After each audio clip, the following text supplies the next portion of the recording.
Voilà, donc je vais vous parler de la situation d'un garçon qu'on accueille sur l'école depuis la rentrée scolaire de 2014 en fait. Donc Julien qui a maintenant 9 ans et 6 mois. Voilà, c'est un garçon, voilà, pour que vous puissiez vous faire une petite représentation de ce garçon. Il est de petit gabarit, c'est un Eurasien et il a un regard malicieux. C'est un petit garçon qui s'intéresse par ailleurs à la musique, il fait du solfège, participe à l'orchestre de l'école de musique, il fait du dessin, du golf. Il aime beaucoup faire des jeux de construction, des caplats, jardiner, jouer aux voitures, surfer sur Internet et jouer à la DS, comme beaucoup. Donc Julien, comme je disais, est arrivé sur notre école en septembre 2014. Il était inscrit en classe de CM1. Il avait, alors qu'est-ce qu'on sait de lui à son arrivée ? Il avait effectué donc sa scolarité dans le Vexin. Dans son ancienne école se posait la question d'un passage anticipé, mais ne l'a pas prononcé. Donc la tâche nous était donnée, nous, école, de voir si effectivement, de voir et d'estimer la pertinence de ce passage anticipé. Voilà. En sachant voilà, que les indications qu'on avait étaient que Julien avait besoin d'être alimenté sur le plan intellectuel. Alors ce qu'on savait aussi, on avait quelques informations sur l'attitude de Julien à l'école et son attitude face aux apprentissages. Donc il ressortait en tout cas de son parcours qu'il avait de très bonnes aptitudes scolaires, mais systématiquement revenait l'idée d'un manque d'intégration des règles collectives. La famille était régulièrement interpellée sur ses difficultés dans le rapport au groupe, refusait de donner la main aux autres, avait du mal à s'insérer dans le groupe. Et puis, peu à peu, sont intervenues de grosses difficultés dans le rapport à l'écrit. Voilà, on peut faire le lien, en tout cas, avec ce qui a déjà été dit dans les interventions précédentes. Alors, plus il montait en classe et plus la situation se dégradait. Julien refusait toute trace écrite. Il finissait par être un peu déviant dans la classe, ennuyait les autres, chantait en classe, s'agitait, intervenait de façon intempestive et refusait toute trace écrite, était de plus en plus dans la provocation. Donc, ce qu'on savait aussi, c'est que dès la grande section, les parents ont fait une démarche de consultation vers un psychologue en libéral pour que leur enfant gère mieux ses relations aux autres. Alors les parents, je voulais un petit peu donner une idée du regard des parents sur l'éventualité d'un passage anticipé. Le papa, lui, craignait donc pour l'année prochaine une entrée prématurée au collège avec un manque de maturité de son fils. Il craignait aussi, voilà, je disais que c'était un enfant de petite corpulence, donc il avait des craintes par rapport à ça, et aussi à l'anonymat du collège. La maman, elle, par rapport au saut de classe, pensait que ça permettrait à Julien d'avoir des enfants qui pouvaient partager les mêmes intérêts, d'accéder à des savoirs plus motivants.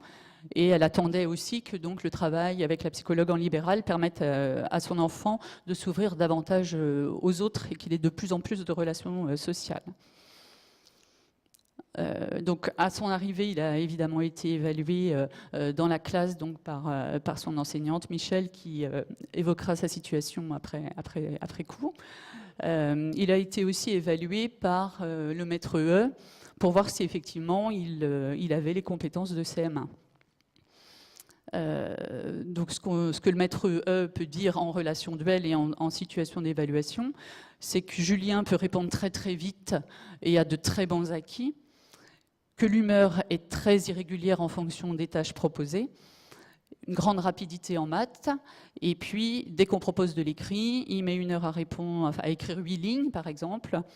Toutes les tâches écrites sont coûteuses, il se ferme, et on peut aller jusqu'à un arrêt de l'évaluation puisque ce n'est plus possible, Julien ne se mobilisant plus.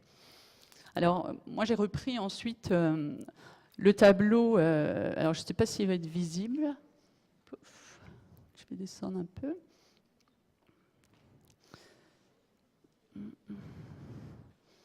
Voilà, vous avez devant vous une handicapée de l'informatique. Voilà, on va essayer de faire mieux. C'est lisible ou ça n'est pas du tout là? D'accord, bon, on va faire comme si. Voilà, donc c'est ce tableau qui reprend un petit peu les caractéristiques cognitives, socio-affectives et comportementales des EIP. Plein écran.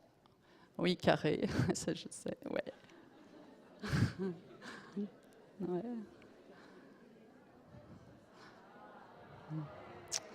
Voilà. Merci. Donc vous pourrez faire une petite croix verte dans mes capacités à mettre un truc au tableau, voilà. Donc voilà, j'ai repris ça parce que je trouvais qu'en début d'année, on a pataugé un peu quand même là toute l'équipe sur comment on allait faire pour Julien. Est-ce qu'effectivement il y avait la pertinence de ce passage anticipé ou pas, comment on allait faire, comment on allait le faire écrire, puisque c'était quand même ça la grosse difficulté. Donc j'ai repris un petit peu donc les items de ce tableau. Donc, au niveau des particularités cognitives, effectivement, Julien a accédé rapidement au langage avec une grande capacité et une grande qualité au niveau de la syntaxe.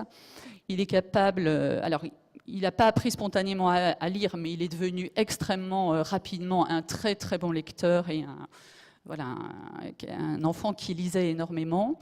Des difficultés par rapport à l'écrit. Il est capable de dire que c'est long, que ça l'ennuie, que c'est fatigant, qu'il est plus fort que le travail parce qu'il peut le déchirer. Il peut rendre une feuille blanche, il peine à copier une leçon et il peut éviter très facilement toutes les tâches. Donc, comme on disait ce matin, il y a un vrai décalage entre ses performances verbales et ce qu'il peut rendre à l'écrit. Donc, il a des facilités de mémorisation, d'abstraction. Il peut argumenter en permanence, avoir une certaine forme d'humour. Il peut repérer des erreurs dans une leçon, par exemple. Il peut me dire, voilà, quand je le rencontre, à la bibliothèque, j'ai un moyen de ne jamais rendre les livres. Je lui dis, ah bon? Eh ben, il me dit, je les emprunte jamais. Je les lis sur place. Voilà, comme ça l'affaire est faite. Voilà, il est capable d'expliquer et bon, voilà, on retrouve une irrégularité des résultats. Sur le plan socio-affectif, j'aimerais que Michel nous raconte un petit peu l'histoire du bourdon. Alors, un bourdon dans une classe, c'est une classe interrompue. Un jour, un bourdon arrive dans ma classe. Grande effervescence dans la classe. La maîtresse, bien sûr, moi je suis ravie qu'il y ait un bourdon dans la classe, puisque je sais que tant que le bourdon ne sera pas sorti, je ne pourrai pas continuer. Donc, par chance, le bourdon sort assez vite. Et Julien met la tête dans ses bras et se bloque. Je comprends après qu'il était triste parce que le bourdon était sorti. Mais pas mort. Mais pas mort. Alors, on voit l'exacerbation comme ça de la sensibilité, effectivement, voilà, qu'on ne comprend pas toujours au niveau de cette hyper-émotivité. Voilà, un sens de la justice aiguë, des règles de communication de groupe qui ne sont pas toujours très efficientes. Alors, un besoin relatif de reconnaissance de ses capacités. Un enfant anxieux qui est souvent, voilà, qui peut dire qu'il est nul, qui mérite que des E, etc., des sales notes. Souvent en quête de liens avec des adultes. Et un enfant qui pourrait très vite être manipulé par les autres. Sur le plan du comportement et de la personnalité, donc c'est un garçon qui a des connaissances très étendues, qui a un vrai désir de savoir, qui a des préoccupations autour de la mort, des planètes, des insectes, de l'art. Il s'intéresse beaucoup à Dali, par exemple. Il est aussi attiré par la sculpture, donc il récupère des petits objets métalliques qu'il tord, qu'il réunit pour faire des petites constructions à la manière de Calder. Il voudrait devenir ingénieur ou bien étudier les insectes et les reptiles, et ça, c'est des choses qui perdurent dans le temps. Il a un grand sens de l'humour, alors surtout quand on se moque des autres, quand on se moque de lui, beaucoup moins quand même. Et voilà, il peut être très perfectionniste ou au contraire désordonné, voire même désorganisé. Il peut faire des remarques qui font rire à la classe.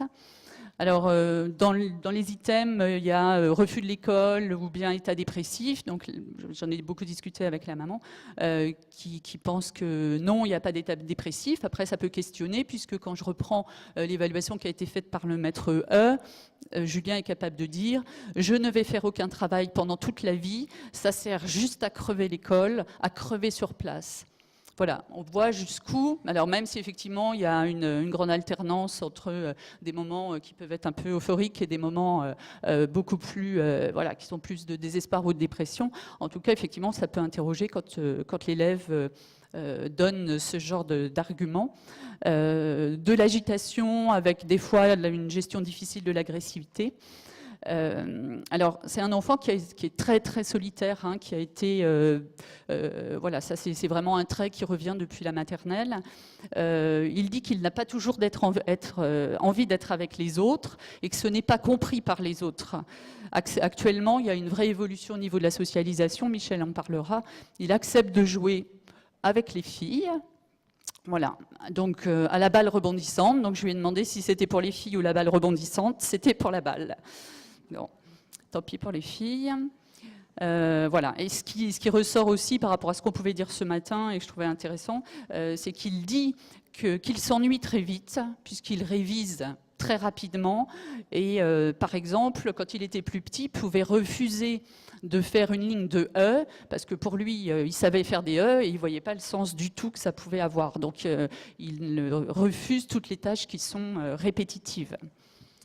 Voilà, donc le bilan psychométrique avait été effectué, donc on savait à l'arrivée de Julien qu'il y avait une précocité. Alors je vais mettre les résultats, hop, voilà, je ne sais pas si on voit bien. Ouais. Alors je ne sais pas ce qu'il faut faire là pour réduire un peu.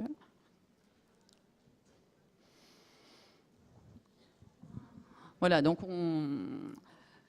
comment on voit que Julien, voilà, a un score voilà, qui est tout à fait d'un niveau très supérieur donc sur les indices de compréhension verbale et les indices de raisonnement perceptif, avec un niveau plus moyen dans la norme en indice de vitesse de traitement et en moyen fort donc sur les items de mémoire. Voilà, avec, alors je ne sais pas comment faire pour réduire un peu là, mais bon, pour qu'on voit les notes là, je ne sais pas si on voit tout, si on voit à peu près tout. Oui. Ah oui, je vois. C'est ça là qui zoome moins, ouais. Ouais. Ouais. C'est moderne, hein, voilà. Voilà, super. Donc voilà, cette évaluation psychométrique a été effectuée alors que Julien avait 7 ans. Donc vous voyez, voilà, les notes sont voilà, extrêmement performantes. Effectivement, on a une vitesse de traitement qui est un peu plus banale, un peu faible pour lui et au vu de ses autres compétences. Après, ce qui était important, juste en 2 mots sur son comportement pendant l'évaluation, donc des difficultés d'attention, un enfant qui au fur et à mesure va se disloquer sur sa chaise et se répandre, comment aussi au niveau de l'enfant dans les épreuves de mémoire va montrer des troubles de l'attention, c'est-à-dire que sur la première série d'épreuves il va tout à fait répondre et au fur et à mesure le trouble attentionnel va faire qu'il va être moins performant. Voilà, donc je ne vais pas m'étendre sur davantage. Ce qu'on a su et ce qu'on a eu aussi en cours d'année, c'est une évaluation, un bilan en ergothérapie, puisque Julien montre quand même de très très grandes difficultés dans l'organisation, dans des tâches quotidiennes qui peuvent être mettre ses lacets, mettre des boutons, y mettre ses vêtements complètement à l'envers tout le temps, de la fatigabilité quand les tâches sont répétitives, une grande lenteur à l'écrit. Et puis voilà, difficulté à apprendre à faire du vélo. Donc voilà, le bilan a été fait et effectivement, il y a des choses il y a des aides à lui apporter dans ces termes pour rééduquer le geste graphique, non pas parce qu'il ne parvient pas à écrire, mais parce qu'il y a une lenteur au niveau du geste, un manque de dextérité des 2 mains et de coordination oculo-manuelle, et puis un travail sur justement l'anticipation et la séquentialisation des tâches. Donc il y a des aménagements qui ont été préconisés par l'ergothérapeute. Ne pas faire des aménagements qui sont classiques, hein, pas de grandes copies, des photocopies des leçons, augmenter le temps imparti, ne pas pénaliser les ratures, privilégier l'oral quand c'est possible, fractionner l'activité, voilà, et valoriser les réussites même si elles sont modestes. C'est un enfant qui a été aussi vu et qui a un suivi en orthopsie, puisqu'il y avait des problèmes de convergence visuelle également. Après, je me suis aussi interrogée sur la place de Julien à l'école en début d'année. C'est un enfant qui a fait l'objet de nombreux questionnements. Il a donc de nombreux soins qui sont mis en place à l'extérieur. Il lui a fallu s'adapter à son nouveau milieu puisqu'il est arrivé sur cette nouvelle école. Ses 2 parents sont enseignants, le pauvre, et sa mère travaille dans l'école. Ce qui induisait que la maman pouvait être en lien systématique avec l'enseignante. Alors je vous rassure, la maman a vraiment essayé de garder sa place de maman, mais c'est évident que pour Julien, c'était un statut nouveau puisque dans cette école, sa maman y travaillait. Voilà. Alors, j'ai essayé aussi de réfléchir un petit peu sur ma place de psychologue à l'école, coincée entre un bilan psychométrique qui a été effectué en libéral, donc que je n'ai pas pratiqué, donc il me fallait parler d'un enfant que je ne connaissais pas, en tout cas au moment de l'évaluation, et puis une prise en charge, plusieurs prises en charge en libéral. Et donc, voilà, c'est pas toujours aisé, là, de trouver une place. Je n'avais pas envie que Julien devienne un objet d'observation puisqu'il avait déjà rencontré pas mal de personnel à l'école.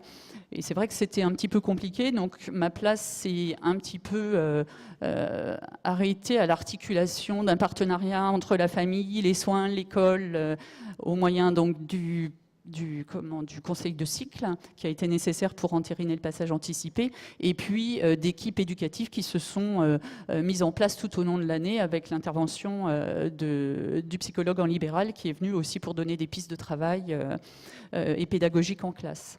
Voilà. Alors il y a eu des échanges de documentation et vis-à-vis de la famille, il y avait des questionnements sur d'éventuels investigations à faire, et donc on s'est questionné sur la pertinence de ces bilans.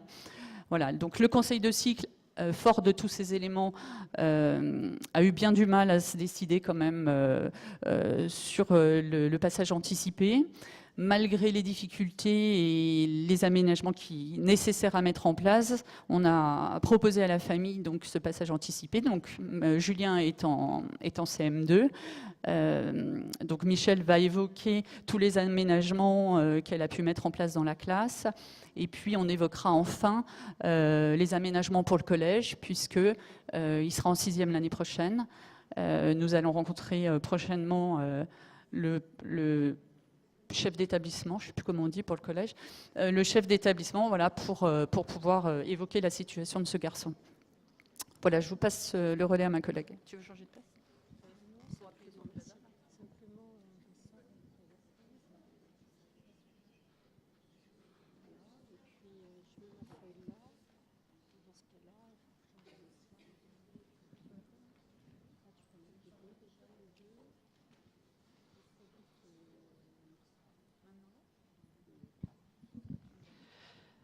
Alors, je voulais donc déjà vous dire que tout au long de cette année scolaire, l'année scolaire s'est déroulée sous la forme d'interrogations parce que, eh bien, la première chose qu'il a fallu faire, ça a été déjà décider de ce passage anticipé. Donc, Sabine Frisch vous a expliqué la difficulté que nous rencontrions pour prendre une telle décision. On a longuement parlé aujourd'hui, par exemple, de la maturité de l'enfant et de la place que pouvait tenir ce critère dans le choix d'un passage anticipé. Je crois qu'on n'aura jamais vraiment la réponse. Bon, les évaluations, eh bien, se pose le problème du passage à l'écrit et de la manière d'évaluer l'élève. Et puis aussi, je pense que parmi les critères qu'il faut prendre en compte lorsqu'il faut décider d'un passage anticipé, c'est l'examen du cursus scolaire. Vous allez voir défiler les quelques slides là qui vont vous montrer les appréciations des enseignants que l'élève a eues de la grande section jusqu'à la fin du CE2, qui montrent justement les difficultés de l'élève qui avait été pointé. Et c'est au niveau du CE2 que la précocité a été décelée.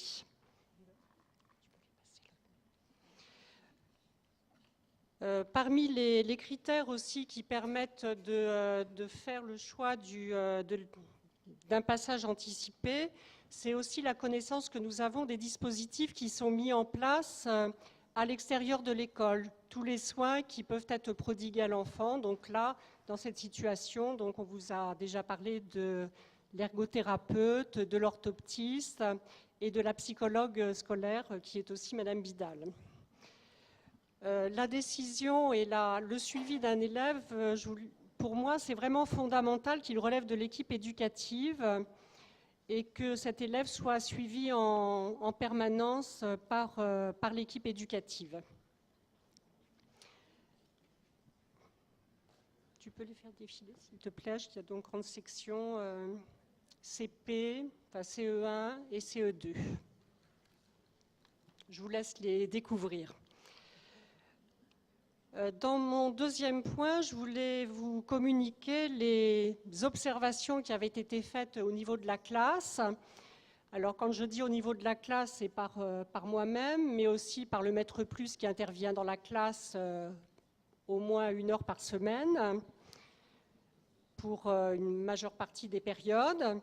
Et puis aussi les observations de mes collègues qui me reviennent, et notamment des observations de l'élève dans la cour de récréation ou pendant la circulation dans les couloirs ou dans les autres pièces. Voire aussi les observations qui me reviennent sur le temps du midi lorsque l'enfant mange à la cantine.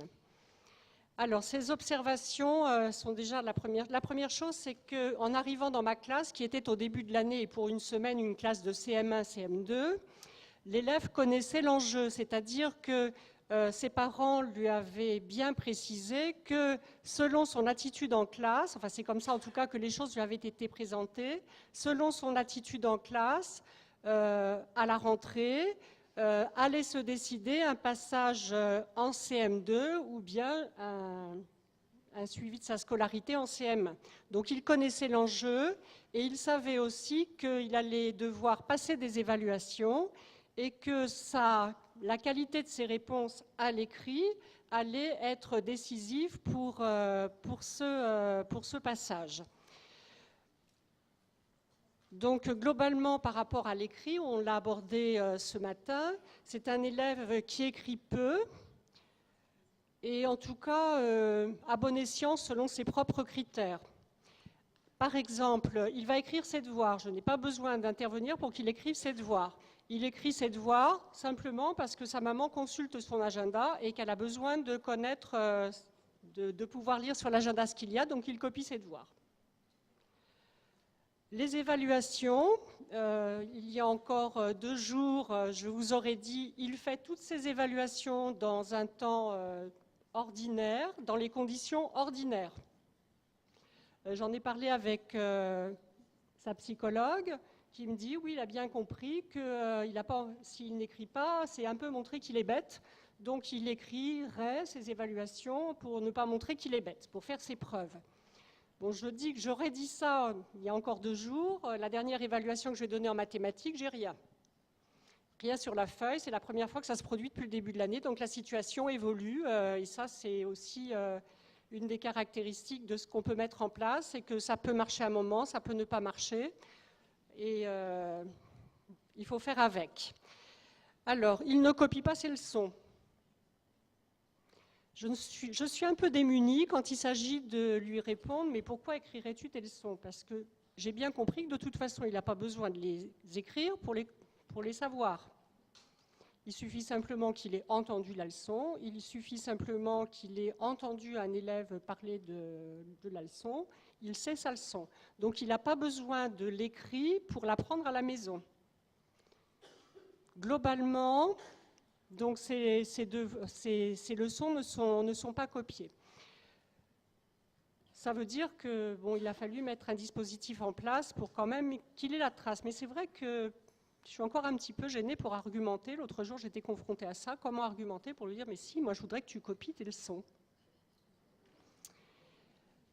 Pour les exercices, alors effectivement, les exercices de systématisation ne l'intéressent pas.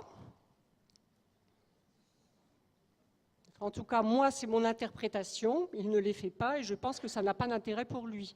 Donc, effectivement, il est plus à l'aise dans des exercices où il doit faire des recherches, des exercices plus difficiles. Mais ce n'est pas pour autant qu'il va se mettre au travail.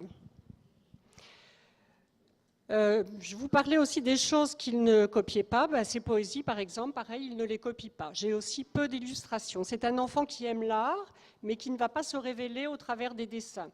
On a fait, par exemple, en art plastique, une sortie à Mourcourt sur le thème de Berthe Morisot. Je n'ai pas eu de production de dessin de sa part. Au contraire, j'ai eu des graffitis, j'ai eu quelque chose de très noir, il s'est mis quelque part en échec par rapport à ce qui était attendu de lui. Les observations, donc je viens de vous en faire part. Quels sont les autres moyens dont je dispose? Eh bien, ce sont les comptes rendus ou les avis que je reçois de ces thérapeutes. Alors, deux exemples. Où est-ce qu'on en est là, au B? Voilà. Deux exemples. Par exemple, je travaille avec Madame Bidal, avec qui on a des liens très rapides par un système de post-it, c'est-à-dire que dans les cahiers qu'elle va recevoir ou les classeurs que l'élève va apporter lors de ses consultations, et elle va apporter des post-it par rapport à éventuellement des réponses qu'elle peut m'apporter pour ma pratique de classe. J'ai reçu aussi au cours du mois de février un compte-rendu de son ergothérapeute avec une page qui était consacrée aux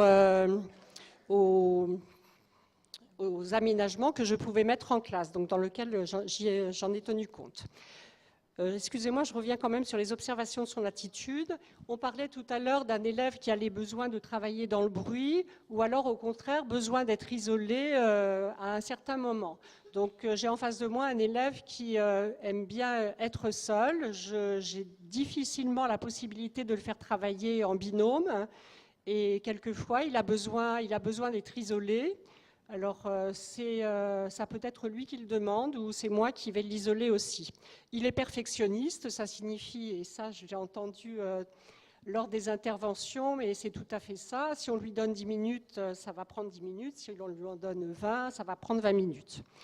Il s'exprime avec aisance et il possède un vocabulaire assez riche.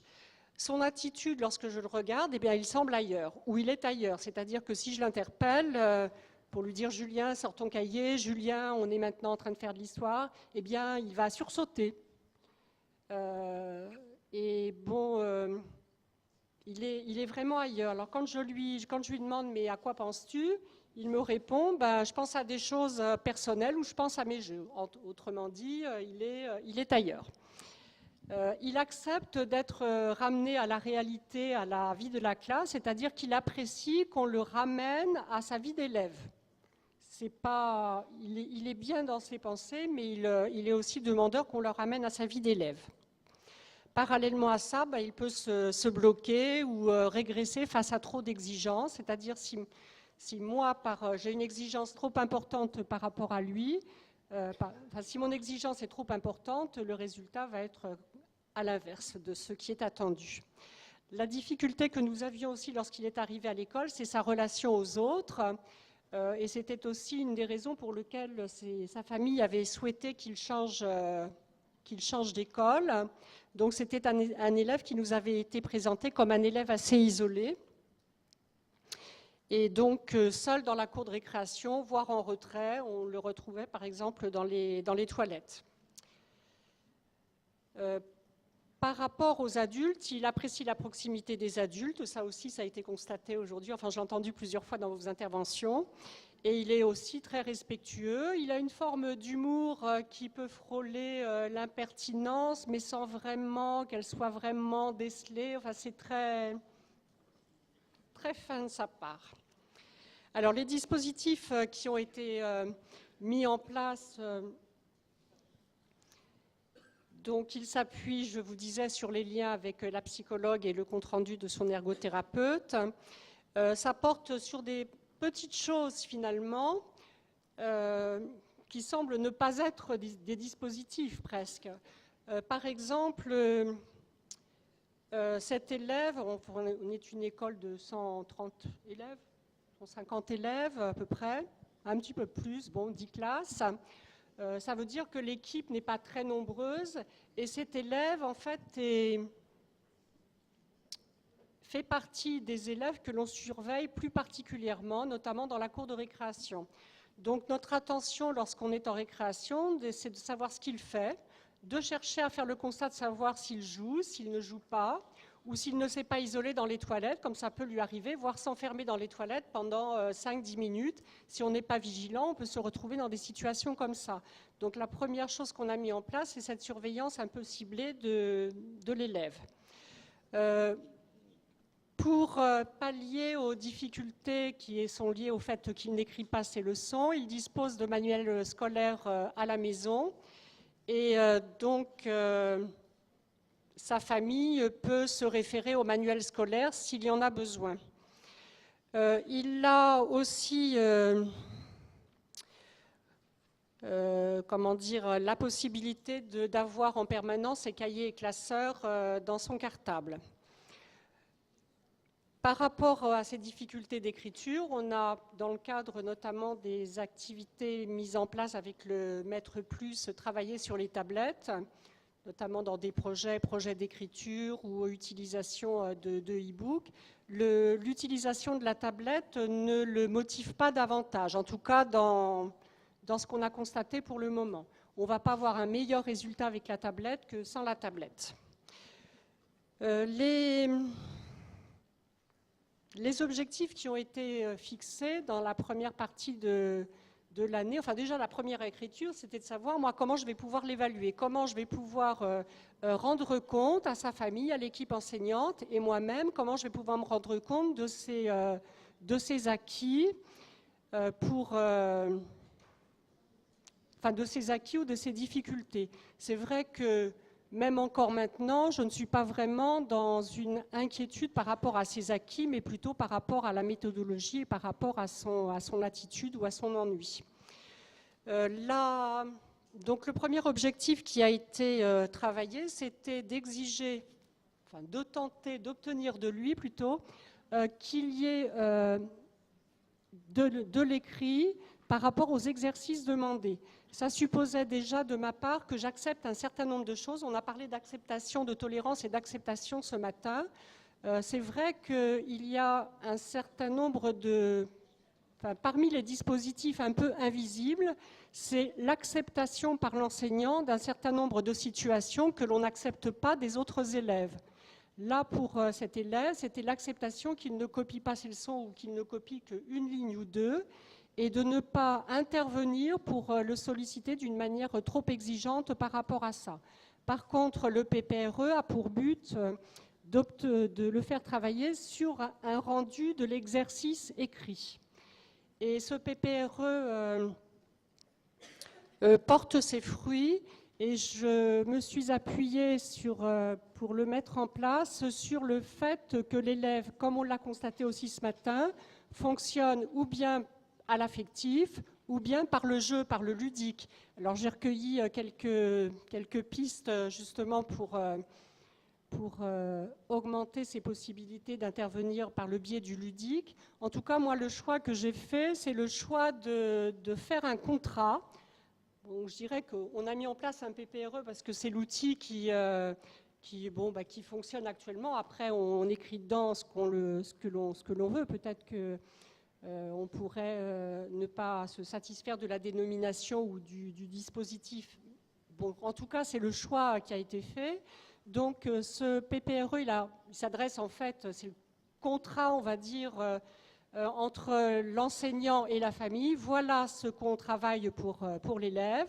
Mais pour l'élève proprement dit, le PPRE, il est peut-être moins parlant qu'un contrat qui va concrètement lui préciser les efforts qu'il a à faire.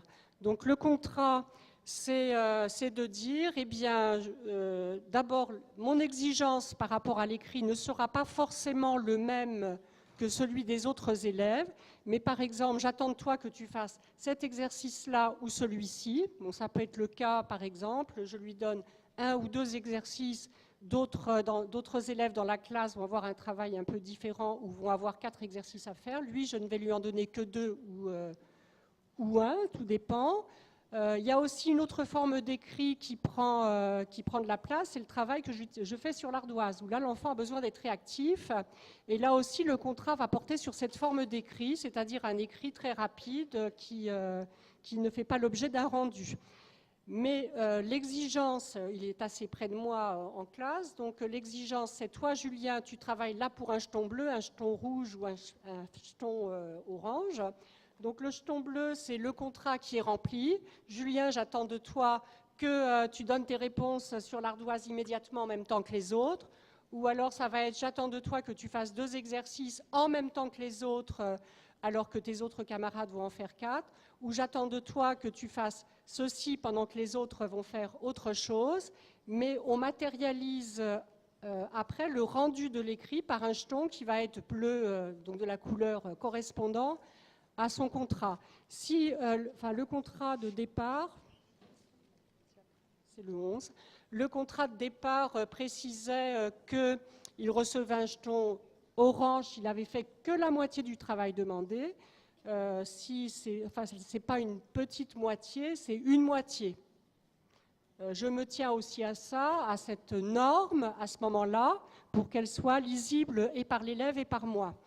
Et donc, à la fin de la journée, il compte dans sa boîte bleue que vous avez vue précédemment, là, il compte ses pions de manière à savoir la couleur dominante. Et il va donc ensuite colorier la lettre correspondant au jour de la semaine de la couleur dominante. Cette feuille circule à la maison et revient en classe le lendemain matin. Elle est signée par les parents une fois par semaine, enfin en tout cas, par ce système, l'enseignant, la famille, l'enfant a d'une manière quotidienne un rendu de l'exécution du contrat prévu. Bon, aujourd'hui, mes élèves sont en tournoi de hand. Le contrat, il n'y aura rien, il sera colorié en gris parce qu'on ne peut pas savoir la qualité de ses écrits aujourd'hui.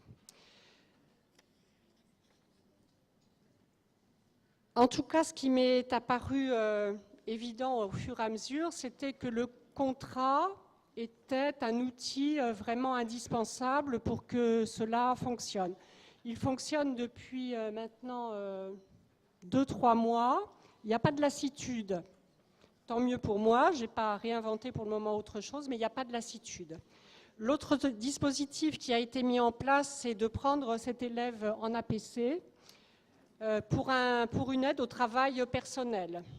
C'est-à-dire que lorsque je m'aperçois que les exercices que j'ai demandés ne sont pas réalisés et que je suis toujours, que je n'ai pas trouvé une alternative à cette situation, c'est en APC que l'élève va pouvoir continuer son travail.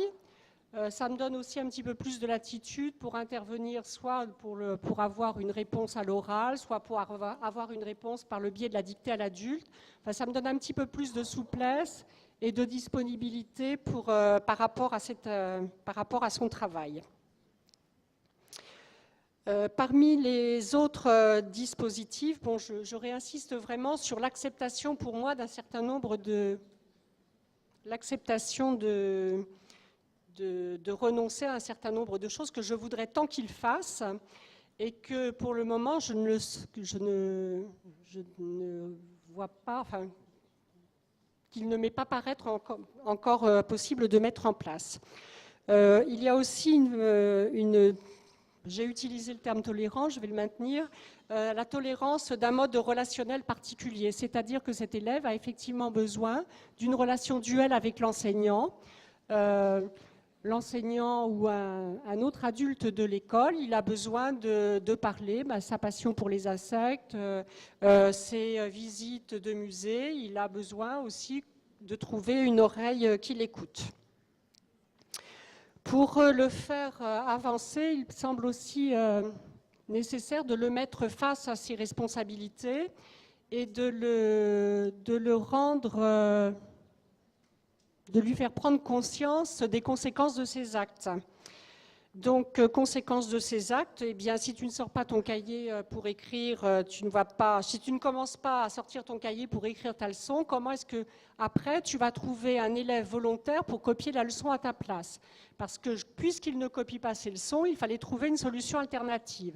La solution alternative, c'est bon, il faudrait qu'il manifeste un petit peu de bonne volonté aussi, je dirais, mais comme cette mise à la tâche qui a été relevée aussi par son ergothérapeute et par moi, comme cette mise à la tâche, on ne va pas forcément l'obtenir, bon,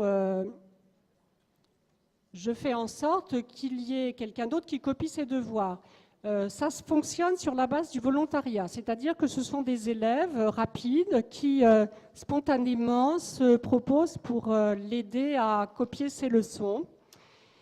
Mais c'est un prêté pour un rendu, c'est-à-dire que lui-même, en tant qu'élève dans ce besoin, doit aussi lui-même rendre un service à un autre élève de la classe, là en l'occurrence, un autre élève qui a besoin de faire une lecture à haute voix quotidiennement et qu'il va donc accompagner par le biais d'un tutorat. Donc il est aidé dans sa copie, mais lui-même est acteur pour rendre service à un autre élève de la classe. J'utilise très peu comme moyen l'intervention des parents. Bon, Madame Frisch vous a expliqué que les deux parents étaient enseignants et pour que la famille parvienne le mieux possible à se positionner en tant que parent et aussi en vue de préparer l'entrée au collège, j'essaie de prendre de la distance par rapport à ce travail que l'on peut faire à l'école. Donc je sollicite très peu les parents pour rattraper un travail qui n'a pas été fait en classe. Donc très rarement, je demande à ce que quelque chose soit copié à la maison. Le lien avec la famille est extrêmement important. Donc il se fait... Alors, le lien avec la famille, le papa... Oui, j'ai bien vu Marie-Pierre. Le papa est à distance, la maman est sur place. Bon, le papa, j'ai des liens avec lui par les biais des équipes éducatives et par leur remise des relevés d'évaluation, puisqu'à l'école, ils ont lieu individuellement pour le premier et le deuxième trimestre. Pour la maman, le lien, il est plutôt un apprentissage de lien à distance, de manière à ce que l'élève puisse bien se positionner en tant qu'élève lorsqu'il est avec moi. L'entrée en sixième, alors on a entendu des interventions justement pour l'entrée en sixième, savoir un petit peu comment s'y prendre. Actuellement, c'est formidable, hein. Actuellement, bon, c'est un élève qui a des résultats satisfaisants puisqu'il a à peu près 71% d'acquis pour le deuxième trimestre. On a pu constater que globalement, il joue dans la cour de récréation, donc le lien avec les autres semble être réétabli, donc c'est une grande avancée. Et bon, son mode de fonctionnement, je vous disais, ludique et puis affectif. Cependant, à la rentrée, ce qui me préoccupe un petit peu, c'est son manque d'autonomie, sa lenteur, sa fragilité, sa fatigabilité, son désintérêt, sa relation avec les autres au collège. Comment cela va-t-il se passer? On a vu par un témoignage tout à l'heure que quelquefois la relation avec les autres était quand même très, très difficile. Il a des difficultés aussi pour s'orienter ou tout au moins pour suivre la classe quand on n'est pas dans l'école. La gestion de ses affaires scolaires donc, va aussi poser problème. Donc mon objectif actuel serait de lui faire acquérir de l'autonomie. Il n'est pas forcément prêt pour ça, c'est-à-dire que moi je vois que ce besoin-là serait nécessaire, mais je ne pense pas qu'il soit qu'il soit, enfin je ne suis pas convaincue en tout cas pleinement qu'il soit capable de le faire. Donc j'ai continué ce système de contrat dans lequel j'ai rajouté une contrainte qui est « essaie de préparer tes feuilles en marquant ton nom, ton prénom, la matière, le titre de la leçon », ce qui est une manière concrète de savoir dans quelle matière on est, qu'est-ce qu'on étudie, de sortir son livre, sortir son cahier. Ça fonctionne moyennement, c'est-à-dire que dans le contrat, on rajoute un pion de dame si tu réussis à faire ça. Ça ne fonctionne pas très bien. Bon, voilà. C'est intéressant aussi que ça ne fonctionne pas et de le savoir. Donc, peut-être que je vais orienter mes objectifs sur autre chose. Là encore, des points qu'on a soulignés ce matin, c'est-à-dire valoriser ces centres d'intérêt et plutôt l'intéresser à présenter un exposé. On m'a donné, par exemple, j'ai reçu l'idée ce matin que ce soit pendant le temps de classe, ce que nous faisons déjà, mais pourquoi pas aussi sur un autre temps. Donc l'inciter davantage à faire un exposé de manière à ce qu'il puisse, d'une manière assez pointue, aller jusqu'au bout d'une tâche sur un sujet qui l'intéresserait. C'est dommage. C'est très rapide, il n'y a plus que 5 lignes, je ne vais que vous les lire, comme ça ira plus vite. L'entrée au 6e oblige de fait à une plus grande autonomie, prendre le bus, gérer son casier, son matériel, écrire plus vite. La très récente équipe éducative ouvre de nouvelles perspectives, déjà mises en œuvre dans d'autres situations. Obtenir l'emploi du temps par anticipation ainsi que la liste du matériel. Utiliser un code couleur visible sur l'emploi du temps, les cahiers, les livres. Ranger son sac en ordonnant les dossiers par couleur. Donc, une préparation matérielle pour que l'enfant se repère mieux. La liaison avec le collège d'accueil qui n'est pas... l'élève n'est pas dans cette situation. Le collège de secteur sera effectué, la liaison sera effectuée avec son collège de secteur par le biais d'une dernière équipe éducative à laquelle le CPE et le CPE référent EIP et la principale seront présents. Et nous avons pour le moment fait le choix d'une mise en place d'un PAP qui précisera les aménagements que l'on a mis en place et les adaptations qui nous permettent nécessaires en attendant que le collège fasse le relais. Je vous remercie de votre attention.